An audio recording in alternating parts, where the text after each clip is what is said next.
Assalamualaikum warahmatullahi wabarakatuh. Perkenalkan kami dari kelompok 1 dengan tema arsitektur Eropa klasik dan teori Vitruvius.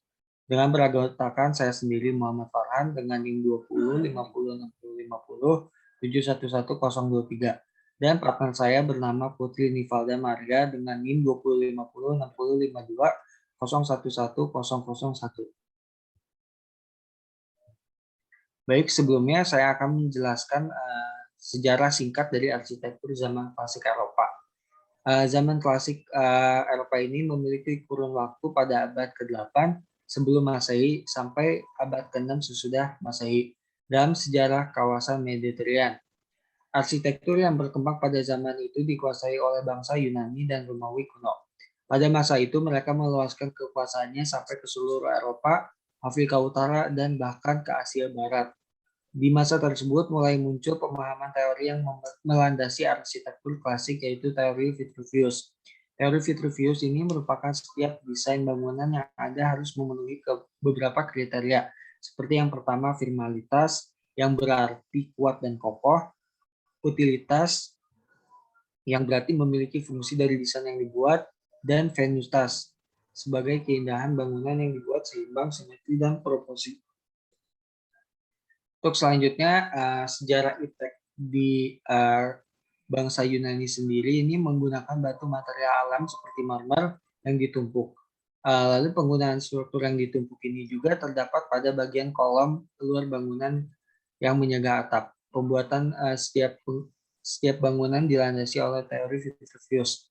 Untuk budayanya sendiri, kebudayaan bangsa Yunani terlihat dari agama yang dianut, yaitu politeisme, dengan menyembah para dewa-dewi Yunani.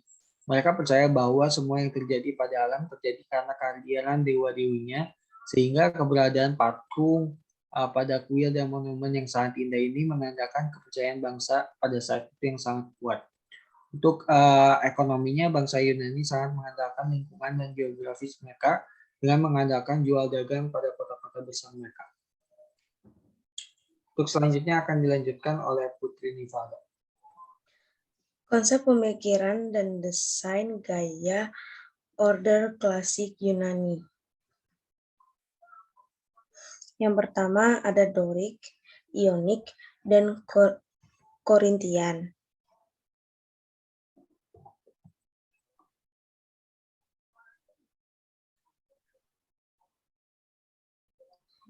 Order Doric merupakan order yang paling tua dan paling sederhana dari kelima order klasik yang lain. Lalu dikembangkan di Yunani pada abad ke-7 sebelum Masehi dan kemudian ditiru oleh Romawi dengan memiliki ciri pada kolom beralur tanpa dasar, kapital polos berbentuk bantal yang menopang abacus bujur sangkar, dan entablur yang terdiri dari architrave polos, frise dan trilipi, dan metope, dan koronais di mana koronanya memiliki mutul pada soffitnya. Pada order Doric Romawi, kolom lebih ramping dan biasanya memiliki dasar. Penyaluran terkadang diubah atau dihilangkan, dan kapital terdiri dari necking mirip pita, sebuah echinus, dan molding abacus. Yang kedua, order Ionic merupakan order yang dikembangkan di koloni Yunani di Asia Minor pada abad ke-6 sebelum Masehi. Memiliki ciri yang mengutama pada volut spiral kapitalnya. Kolom beralur biasanya memiliki dasar berbentuk dan menopang entablur yang terdiri dari architrave dengan 3 fascia, frise yang sangat dihias, dan koronais yang memiliki kelengkungan yang khas.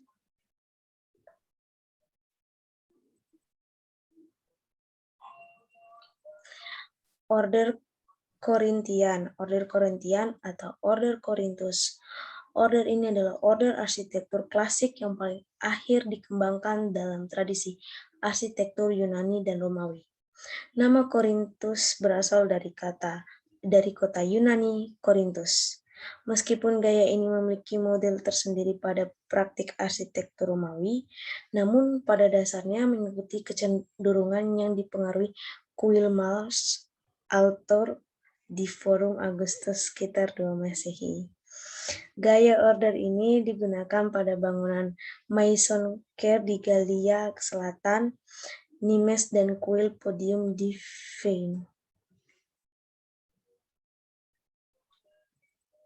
Konsep pemikiran dan desain gaya order klasik Romawi. Yang pertama ada Tuscan dan Composite.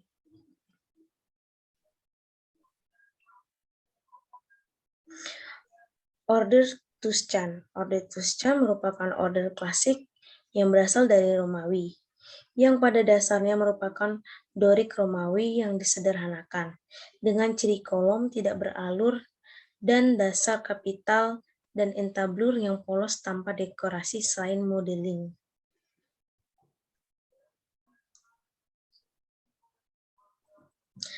Order Composite.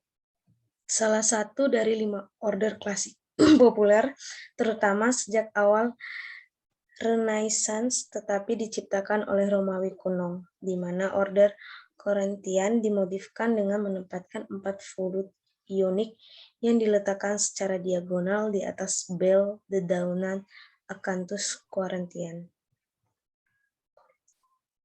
Baik, selanjutnya untuk konsep pemikiran yang terakhir yaitu teori Vitruvius. Perubahan dan perkembangan zaman teknologi, manusia juga berubah seiring perkembangannya. Hal tersebut berkaitan satu sama lain dalam ranah desain. Perubahan merupakan hal yang penting di mana desainer atau arsitek dituntut untuk memberikan hal yang baru. Pada ilmu ini yang mendasar yaitu teori Vitruvius yang harus memenuhi syarat yang pertama formalitas. Formalitas ini penerapan bangunan dituntut untuk selalu kokoh, seperti dalam pembangunan arsitektur klasik yang menggunakan tumpukan batu sehingga tercipta bangunan yang kokoh dengan pengaplikasian di bagian pilar atau kolom yang megah dan besar sehingga bangunan terjaga dari cerobohan. Yang selanjutnya utilitas sebagai fungsi dari desain yang dibuat, seperti kolom-kolom yang berjajar memiliki fungsi penopang atap-atap bangunan. Lalu selanjutnya venustasi itu sebagai aspek keindahan bangunan dengan bagian bangunan yang seimbang, simetri, dan proporsi.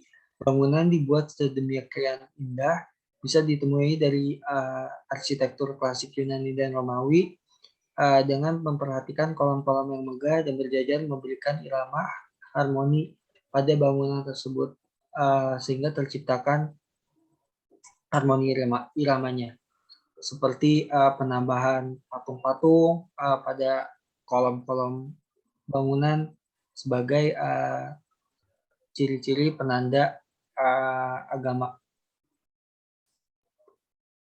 Selanjutnya, tapak dan lingkungan. Pertumbuhan perkotaan pada peradaban Yunani kuno ini didasari bangunan yang terancam dari berbagai bahaya musuh kerajaan pada saat itu. Untuk menanganinya dengan membangun benteng besar raksasa yang menjadi singgasana kerajaan. Akhirnya, bangunan ini dijadikan sebagai bangunan inti dalam suatu wilayah Akropolis, inti dari kota pusat Yunani. Peletakan bangunan mengikuti pertumbuhan warga sekitar, seperti tempat pertemuan dagang ditempatkan di pelabuhan dan di area pantai. Lalu penempatan warga terletak di dalam benteng. Jika tempat kuil dan pusat kota berada di tapak yang lebih tinggi untuk mencerminkan keagungan. Selanjutnya,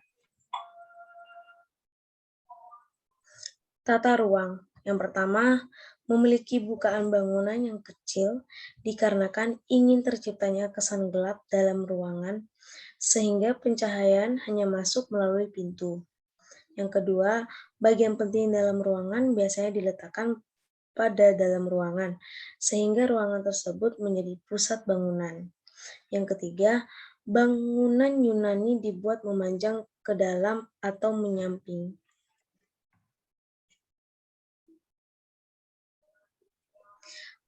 Stilistika. Pertama, terdapat berbagai jenis ukiran patung yang tersebar di kolom bangunan sebagai simbol agama. Memiliki ukiran ornamen di setiap atas dan bawah pilarnya. memiliki pilar kolom balok yang megah dan menawan. Kolom merupakan elemen utama yang paling menonjol. Dan yang terakhir memiliki kolom yang proporsional dan simetri.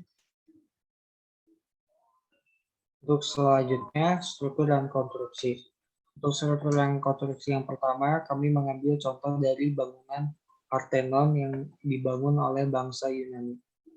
Dengan menggunakan struktur yang masif, pada dinding menggunakan batu material alam, kemudian ditumpuk. Pada perhubungan antara kolom dan entablur, seringkali diberi ornamen berupa macam-macam ukiran yang dikenal sebagai gaya Doric. Bangsa Romawi selalu mendekatkan diri dengan alam sehingga kuil pun dibuat secara terbuka, tidak masif, berderetan kolom mengurangi kesan masif. Penggunaan struktur yang ditumpuk terdapat bagian luar kolom horizontal penyaga atap yang dikenal entablur, merupakan dari penggunaan struktur batu masif. Pada bagian ini sehingga sangat tidak mungkin bangunan dibuat secara bentang lebar sehingga antar kolom menjadi sempit. Lalu untuk dengan adanya deretan kolom di luar atau pilar-pilar. Untuk selanjutnya ada struktur dan konstruksi Pantheon yang diambil dari bangunan Romawi kuno. Dengan menggunakan teknologi pembuatan busur dengan struktur batu yang ditumpuk pada bukaan bangunan dan bagian kepala bangunan. Busur yang digunakan sebagai penutup bagian atas bangunan disebut dengan kubah molonit dengan menggeser batu sedikit demi sedikit sehingga menghasilkan kemiringan. Memiliki lubang pada bagian puncak kubah sebagai masuknya cahaya dari atas bangunan. Ini membuktikan bahwa arsitektur klasik pada zaman Romawi lebih maju daripada Yunani. Untuk selanjutnya, struktur busur batu digunakan pada pembuatan gerbang sebagai perlambangan kemenangan dan kejayaan. Lalu yang terakhir adalah kolom mulai menempel pada dinding dan tidak terpisah seperti bangunan yang lain. Baik, sekian presentasi dari kelompok kami. Mohon maaf bila ada salah-salah kata. Wassalamualaikum warahmatullahi wabarakatuh.